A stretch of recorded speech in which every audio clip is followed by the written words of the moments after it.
Arguably, one of the best Old Testament stories in the Bible is the story of David and Goliath. Many love this story because they like to apply it in order to show how God fights impossible battles on our behalf. Today, let's examine this story in order to gain insights in how we too can win the battles in our lives. The story of David and Goliath can be found in 1 Samuel 17, where we find the Philistine army gathered to fight against Israel. You need to understand this battle was probably over before it started. This battle took place during the Bronze Era in a time when the Philistines controlled the iron. The Bible points to the plight of Israel when it records that not a blacksmith could be found in Israel. This was because the Philistines were afraid the Hebrews would make swords and spears.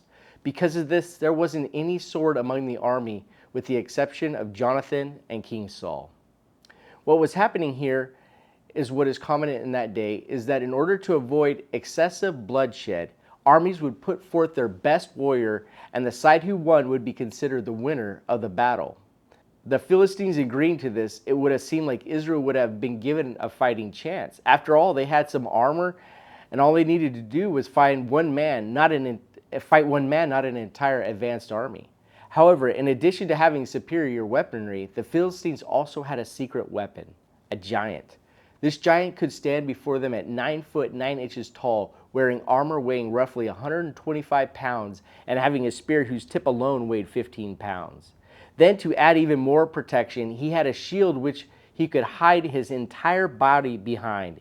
King Saul, who was really tall, was the obvious choice and probably thought that he would be the one to fight their champion until he saw Goliath.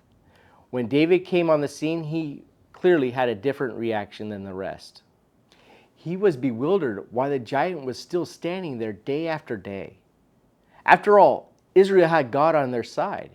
Of course, word traveled to the king, who seemed to be okay with putting anyone up against the Philistine but himself.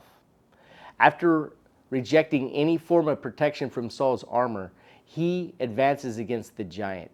Now, most think David went out with a small slingshot, but this would be inaccurate.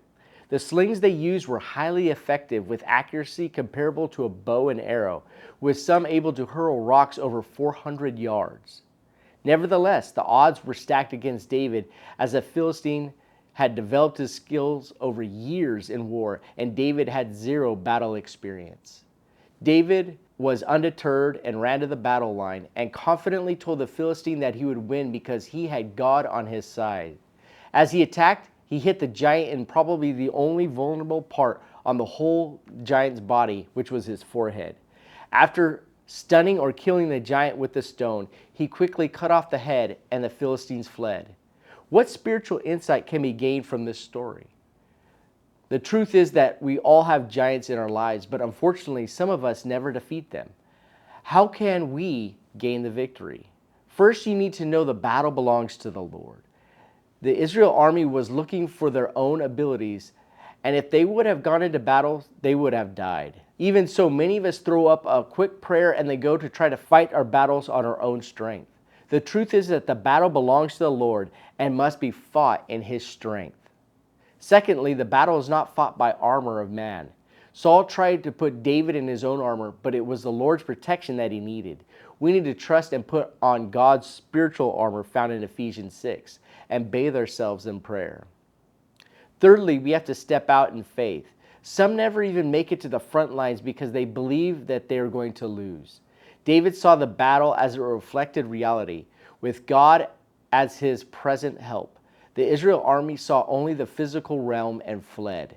David knew God and trusted in Him to show up. Similarly, many Christians believe in the existence of God, but aren't expecting Him to show up in any real way in their life.